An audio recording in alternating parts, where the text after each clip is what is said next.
ಈ ಶಿಕ್ಷಣ ಸಂಸ್ಥೆಗಳೆಂದರೆ ಚಿಕ್ಕಬಳ್ಳಾಪುರದ ಜನತೆಗೆ ಚಿರಪರಿಚಿತ. ಹಾಗಂತ ಇದು ಪೋಷಕರನ್ನ ಸುಲಿಗೆ ಮಾಡೋ ಶಿಕ್ಷಣ ಸಂಸ್ಥೆಯಾಗಿ ಪ್ರಖ್ಯಾತಿ ಪಡೆದಿಲ್ಲ. ಬದಲಿಗೆ ಸಮಾಜ ಸೇವೆಯ ಮೂಲಕ ಖ್ಯಾತಿ ಪಡೆದಿದೆ. ಹೌದು, ಈ ಸಂಸ್ಥೆಯ ಸಂಸ್ಥಾಪಕ ಅಧ್ಯಕ್ಷರಾದ ಸಿ.ವಿ. ವೆಂಕಟರಾಯಪ್ಪನವರು ಚಿಕ್ಕಬಳ್ಳಾಪುರವನ್ನ ಶಿಕ್ಷಣದ ನಗರವಾಗಿ ಮಾಡಲು ಪಣತೊಟ್ಟು ಸಂಸ್ಥೆಯನ್ನ ಆರಂಭಿಸಿದ್ರೆ, ಕೆ.ವಿ. ನವೀನ್ ಕಿರಣ್ ಅವರು ಅದೇ ಶಿಕ್ಷಣ ಸಂಸ್ಥೆಗಳನ್ನ ಸಮಾಜ ಸೇವೆಗೆ ಒಡ್ಡುವ ಮೂಲಕ ಮತ್ತಷ್ಟು ಪ್ರಖ್ಯಾತಿಗೆ ಪಾತ್ರರಾಗಿದ್ದಾರೆ. ಇಂತಹ ಕೆ.ವಿ. ಕ್ಯಾಂಪಸ್ನಲ್ಲಿ ಸಿ.ವಿ.ವಿ. ದತ್ತಿ ಜಯಂತಿ, ದತ್ತಿ ದಿನಾಚರಣೆ ಪ್ರಯುಕ್ತ ಪ್ರತಿ ವರ್ಷದಂತೆ ಈ ವರ್ಷವೂ ಜುಲೈ 23ರಂದು ಮೆಗಾ ರಕ್ತದಾನ ಶಿಬಿರ ಹಮ್ಮಿಕೊಳ್ಳಲಾಗಿದೆ. ಕನಿಷ್ಠ 4,000 ಯೂನಿಟ್ ರಕ್ತ ಸಂಗ್ರಹಿಸುವ ಗುರಿ ಹೊಂದಲಾಗಿದೆ.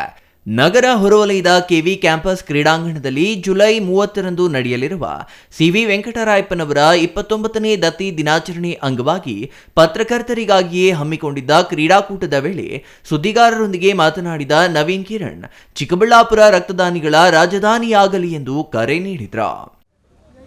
ಸರ್, ಕಳೆದ 2.5 ತಿಂಗಳಿಂದ ನಮ್ಮ ಎರಡೂ ಶಿಕ್ಷಣ ಸಂಸ್ಥೆಗಳಲ್ಲಿ ಕಾರ್ಯನಿರ್ವಹಿಸ್ತಾ ಇರತಕ್ಕಂತಹ 400ಕ್ಕೂ ಹೆಚ್ಚು ಸಿಬ್ಬಂದಿ ಬಹುಶಃ ಪ್ರತಿದಿನ ಹಗಲಿರುಳು ಶ್ರಮಿಸಿ ಈ ರಕ್ತದಾನ ಶಿಬಿರದ ಬಗ್ಗೆ ಜಾಗೃತಿ ಮೂಡಿಸೋದರಲ್ಲಿ ನಾವು ಯಶಸ್ವಿಯಾಗಿದ್ದೀವಿ ಅನ್ನೋದನ್ನು ನಾನು ಮೊದಲೇ ಹೇಳಕ್ಕೆ ಬಯಸ್ತೇನೆ.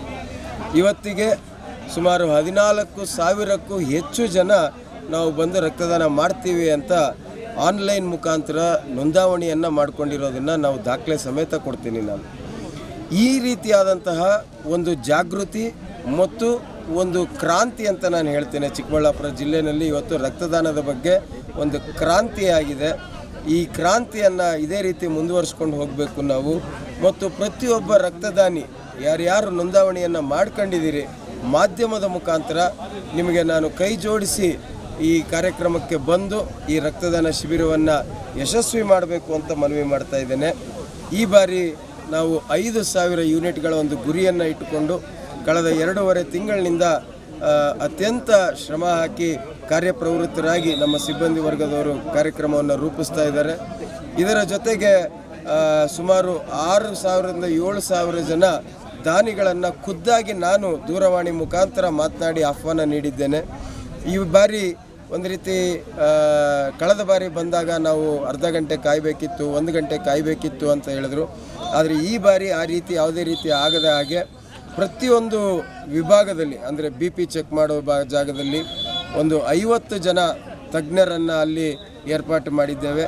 ಮತ್ತು ಗ್ರೂಪಿಂಗ್ ಮಾಡ್ತಕ್ಕಂಥ ಜಾಗದಲ್ಲಿ 50 ಜನ ತಜ್ಞರನ್ನು ಇಟ್ಟಿದ್ದೇವೆ. ಹಿಮೋಗ್ಲೋಬಿನ್ ಚೆಕ್ ಮಾಡುವಂಥ ಜಾಗದಲ್ಲಿ 50 ಜನ ತಜ್ಞರನ್ನು ಇಟ್ಟಿದ್ದೇವೆ.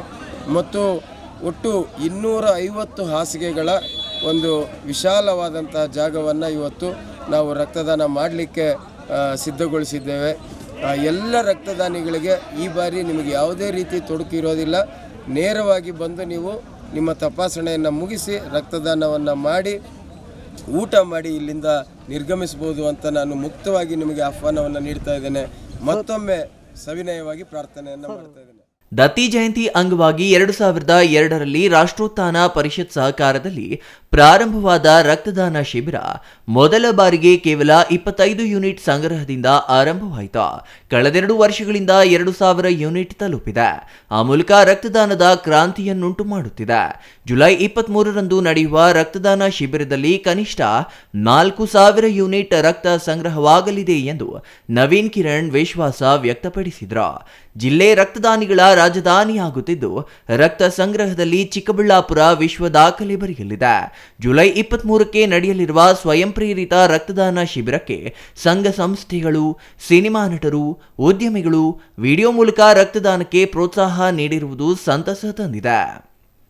ಕಳೆದ 2.5 ತಿಂಗಳಿನಿಂದ ಶಿಕ್ಷಣ ಸಂಸ್ಥೆಗಳ 400ಕ್ಕೂ ಹೆಚ್ಚು ಸಿಬ್ಬಂದಿ ಪ್ರತಿನಿತ್ಯ ಶ್ರಮಿಸಿ ರಕ್ತದಾನದ ಬಗ್ಗೆ ಜಾಗೃತಿ ಮೂಡಿಸಿದ್ದಾರೆ. 14,000ಕ್ಕೂ ಹೆಚ್ಚು ಜನ ಆನ್ಲೈನ್ ಮೂಲಕ ರಕ್ತದಾನಕ್ಕೆ ನೋಂದಣಿ ಮಾಡಿಕೊಂಡಿದ್ದಾರೆ. ಈ ಮೂಲಕ ರಕ್ತದಾನದಲ್ಲಿ ಕ್ರಾಂತಿ ನಡೆಯುತ್ತಿದೆ. ನೋಂದಣಿ ಮಾಡಿಕೊಂಡ ಪ್ರತಿಯೊಬ್ಬರಿಗೂ ಅಭಿನಂದನೆಗಳು ಎಂದರು. 7,000 ಮಂದಿಗೆ ದೂರವಾಣಿ ಮೂಲಕ ಕರೆ ಮಾಡಿ ಮಾತನಾಡಲಾಗಿದೆ. ರಕ್ತದಾನ ಶಿಬಿರದ ಸ್ಥಳದಲ್ಲಿ ರಕ್ತದಾನಿಗಳು ಕಾಯುವ ಸ್ಥಿತಿ ಇಲ್ಲದಂತೆ ಈ ಬಾರಿ ಕ್ರಮ ವಹಿಸಲಾಗಿದೆ. 250 ಹಾಸಿಗೆಗಳ ವಿಶಾಲ ಜಾಗವನ್ನ ಸಿದ್ಧಪಡಿಸಲಾಗಿದೆ. ಎಲ್ಲರೂ ಬಂದು ರಕ್ತದಾನ ಮಾಡುವಂತೆ ಮನವಿ ಮಾಡಿದ್ರು. 2012ರಿಂದ ಈವರೆಗೂ 8,500 ಯೂನಿಟ್ಗಳು ಹೆಚ್ಚು ರಕ್ತ ಶೇಖರಣೆ ಮಾಡಲಾಗಿದೆ. 2024ರಲ್ಲಿ 2,146 ಯೂನಿಟ್ ರಕ್ತ ಸಂಗ್ರಹ ಮಾಡಲಾಗಿದೆ. ಜೀವ ಉಳಿಸುವ ಕೆಲಸಕ್ಕೆ ಎಲ್ಲರೂ ಕೈಜೋಡಿಸಲು ಅವರು ಮನವಿ ಮಾಡಿದ್ರು. Thoudanahalli Ramesh, CTV news, Chikkaballapur.